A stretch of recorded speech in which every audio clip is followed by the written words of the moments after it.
Matthakundali, who was reborn in the celestial realm. His life was cut short by an illness and by a miser of a father. He was graced by Sammasambuddha during his last moments on earth.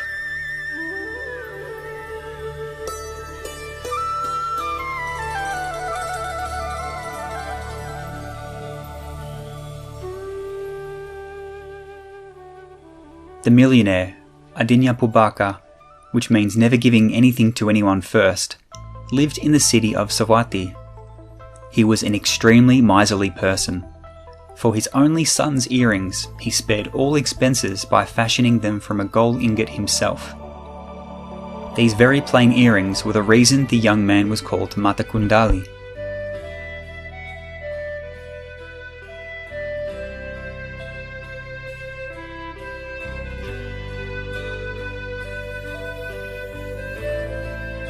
By the time the millionaire's son was 16 years old, he was afflicted with an illness which caused him to lose weight and turn his complexion sallow. To save money, the millionaire consulted with a pharmacist instead of a physician. The pharmacist prepared for the young man some medicinal brews from different herbs. However, these brews did nothing for the young man, and he became so ill that he could no longer do anything for himself. Upon his wife's insistence, the millionaire finally had a physician fetched. But alas, the young man's condition had deteriorated to the point where there was nothing the physician could do for him. The millionaire knew that his son was approaching the end of his life. Even then, he did not want their relatives coming by to visit his son, for fear that they might want to ask him for things, so he had his son moved to the front porch.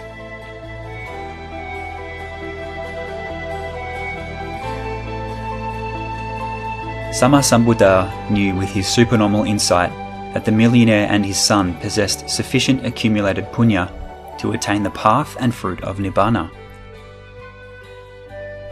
Therefore, during alms round in the morning in the city of Sawati, Sammasambuddha, together with his disciples, went to different houses until they arrived at the millionaire's house. While there, Sammasambuddha expressed his aura, which appeared as a bright flash of light against the wall of the house towards which the dying young man lay facing. The young man mustered all of his strength to turn his face towards the source of the light and saw Sammasambuddha walk past.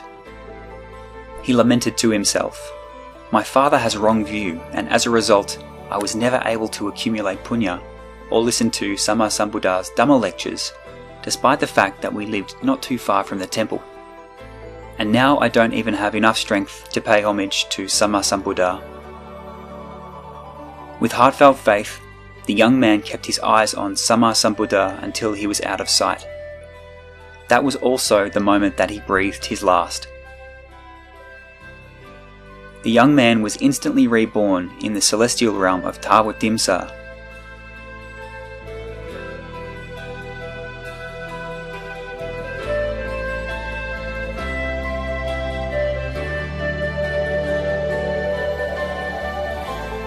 The millionaire had his son's body taken to the cremation pyre inside the graveyard as tears streamed down his face. He had realized all too late how he had done his son wrong. He kept returning to the cremation pyre every day to cry for his son. "Where are you now, my only son?"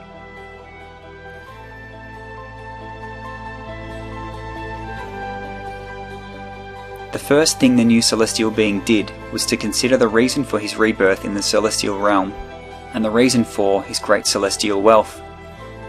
He discovered that what was responsible for these wondrous things was the deep faith he had in Sammasambuddha moments before his death as a human being. His next thought was on his former father. He could see with his celestial eye that his father was pining for him at the cremation pyre. The new celestial being decided to transform himself into his former self and appeared on earth near the cremation pyre. He began to wail loudly. The millionaire turned to look at him and thought how he looked so like his deceased son.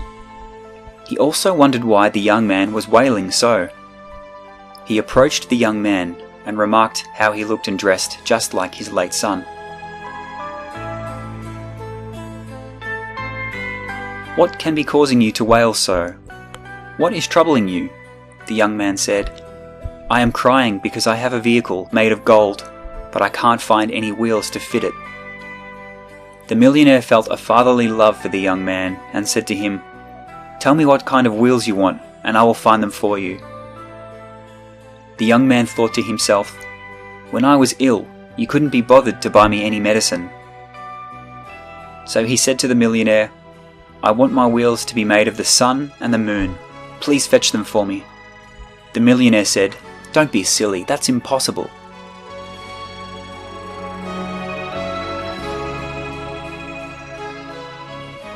The young man said, "I was crying because I wanted the things that I could see for my wheels, but you were crying for what you couldn't see, so who is being silly?"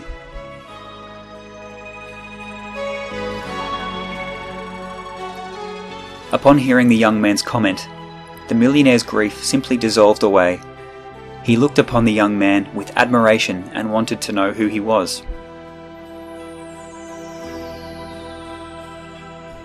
Upon learning from the young man that he was none other than his own deceased son, and that his rebirth in the celestial realm had been made possible by his deep faith in Sammasambuddha.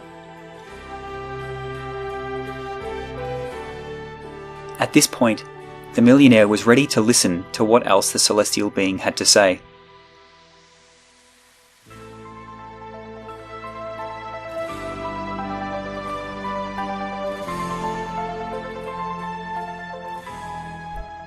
After this incident, the millionaire went to invite Sammasambuddha to come to his house for a meal. After Sammasambuddha was done with his meal, the millionaire approached Sammasambuddha and asked, "Is it possible that having heartfelt faith in the Most Exalted One can cause a person to be reborn in the celestial realm?" Sammasambuddha said, "Have you not already had a conversation with a particular celestial being?" The millionaire asked, "When was that?" Sammasambuddha subsequently recounted to the millionaire the conversation which took place between him and the new celestial being. He then summoned the new celestial being to appear to the congregation where he could give the reason for his rebirth in the celestial realm. Sammasambuddha said afterwards, "Wholesome deeds and unwholesome deeds originate with the mind.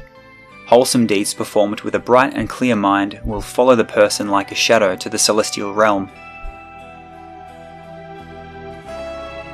As a result of these words, both the celestial being and the millionaire were able to attain the fruit of Sotapanna, the first level of Aryahood.